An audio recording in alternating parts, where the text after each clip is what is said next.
Ashura. Ashura é uma técnica de desenho que se alcança o volume por uma série de linhas sobrepostas, encruzadas ou pela aproximação ou afastamento das linhas. Ou seja, quanto mais linhas estiverem próximas, mais escuro vai ficando. Quanto mais afastadas e leves, mais claras. Então vamos começar aqui, ó. E essa forma aqui dessa Ashura, que não vai entrecruzar as linhas, vamos fazer sempre a mesma posição, né? Sempre nessa posição aqui. Nós podemos ir fazendo aqui, completando até lá, ó. E aqui agora deixa na mão bem leve, ó. A questão aqui é manter o traço na mesma posição. Agora a pressão da sua mão pode variar. Estou colocando bastante pressão na mão. Vou mudar o lápis para poder agilizar o processo. Na parte escura, tente deixar o mais escuro possível. Nessa ocasião é interessante pegar mais perto da ponta ao invés de mais distante.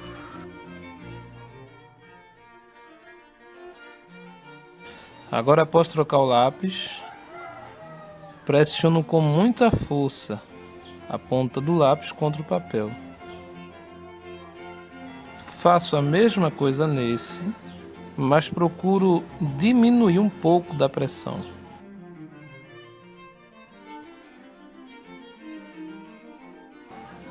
Agora estou tentando diferenciar do mais claro para o mais escuro um tom do outro.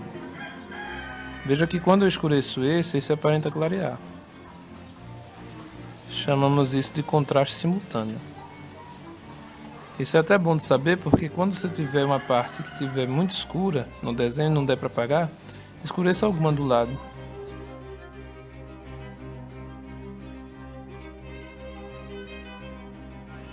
Veja um exemplo. Fiz esse, escureci. Esse já está aparentando estar mais claro, mas agora se eu fizer isso, se eu começar a escurecer bem esse e escurecer esse aqui novamente, aí esse vai ficar bem mais claro. Na realidade ele continua o mesmo tom, mas pelo fato desse estar mais escuro e esse também, esse aparentou estar mais claro. Para esse tom poder diferenciar desse, preciso pressionar o máximo possível o lápis, até quase que quebrar a ponta do lápis de tanta pressão. Mas uma maneira de conseguir isso, evitando quebrar a ponta, é repetir a passagem do traço sempre pelo mesmo lugar. Agora vamos explicar a diferença dessa parte para essa outra. Aqui nós temos uma escala tonal divididas em quadros. Você pode usar esse método quando você estiver começando aqui seu desenho, dividindo as áreas mais claras e escuras. Já que nós não temos essa divisão por quadros, é o que nós vamos fazer quando o desenho já estiver chegando no seu ponto final. Não iremos deixar uma parte dividida da outra, mas a passagem será mais gradativa. Podemos dizer que em certo sentido aqui nós temos um degradê e aqui uma escala tonal. É uma escala tonal porque tem vários tons, mas não é bem um degradê porque não há uma passagem fluida de um tom para o outro. Uma passagem gradativa, suave. Agora vamos usar essas técnicas nesse desenho. É uma imagem do próprio Da Vinci. Novamente, repare a distância, porque isso vai facilitar no seu esboço. A altura aqui, ó, o ângulo. Se preocupar por enquanto só com o ângulo, sem detalhe. Outro ângulo aqui, ó. A distância aqui, percebo que é muita, né? O meu desenho está errado. Eu vou puxar isso aqui mais para frente. Repare como Da Vinci tinha pleno domínio dessa técnica, conseguindo dividir as partes do desenho através das achuras. Aqui nós simplesmente vamos dividir as áreas sombreadas das áreas claras. Essa linha, por exemplo, aqui, o que é aqui, não deve ser uma linha, não.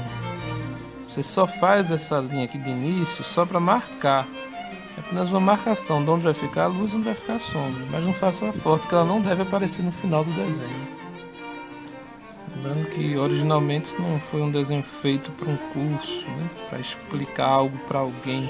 Feito para ele, era um simples estudo, ou seja, um esboço rápido, apenas marcando onde é luz, onde é sombra. E isso torna esse desenho ainda mais incrível. Ao mesmo tempo, é muito mais fácil fazer essa produção rápida olhando ao vivo e não tirando a partir de uma outra imagem, onde há linhas e tal, né? Ou seja, tirar do mundo real, do que reproduzir um desenho. Então aquilo que você está fazendo, em certo sentido, é mais difícil. Agora veja que eu vou usar a borracha, só no final, né? Para aumentar aqui esse impacto dessa luz. E aqui eu treinei minha mão e tentando treinar também meu olho para perceber aonde é que deve ficar mais escuro, aonde mais claro, ver a questão de que o fundo deve ficar separado da imagem e como fazer solucionar esses problemas.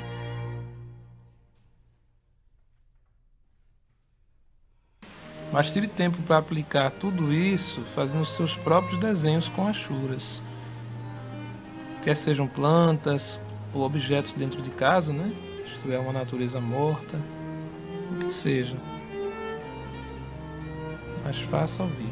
Aqui mostra como você deve iniciar um desenho, se preocupando apenas com a forma e a estrutura da imagem, definindo primeiro onde a área é mais baixa, onde é mais alta, onde é mais claro ou mais escuro, e daí você vai modelando os tons, fazendo por áreas, ou dividindo esse objeto por áreas, até que você faça a transição do gradiente. Então você vai passando aqui de uma escala tonal para um degradê. Aqui nós temos 4 passos, um desenho em 4 passos, né? Primeiro é o encaixamento do objeto, depois a forma básica, detalhes do contorno. Então, passo 4, que você adiciona os valores, os tons. Você pode fazer esses desenhos numa folha à parte. E daí não esqueça de fazer esse exercício aqui mesmo, nessa página. Pintor, arquiteto e arqueólogo italiano. Tendo nascido em 1483, com o nome Raffaello Santi, que ficou nos mais conhecido por Rafael Sanzio, ou simplesmente Rafael, recebeu o epiteto de Divino, Divino Rafael.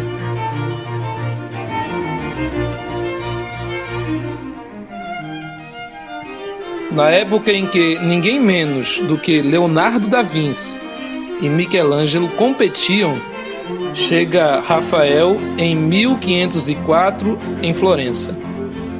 Este jovem, descrito sempre com uma personalidade simples e bondosa, não se intimidou diante desses grandes mestres. Era um trabalhador incansável que fazia muitos estudos antes de fazer suas belas pinturas.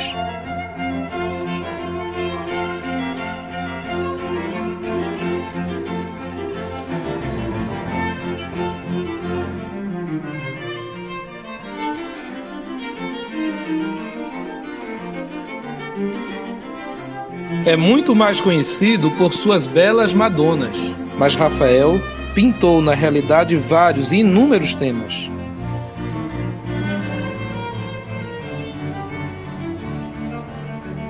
Rafael, ao contrário de seu rival Michelangelo, por exemplo, tinha um bom relacionamento com as pessoas.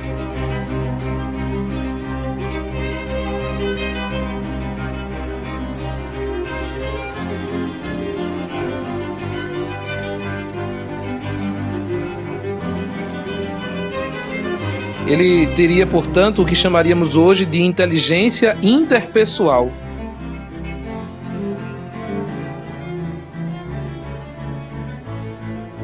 Graças a essas qualidades sociáveis, os humanistas e os dignitários da igreja fizeram-no de seu companheiro. E ao morrer, com apenas 37 anos de idade, teve o seu epitáfio escrito por um dos maiores humanistas de sua época, o cardeal Bembo, que disse: Aqui jaz Rafael.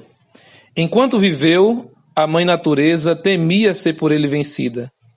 Agora que está morto, ela receia morrer também.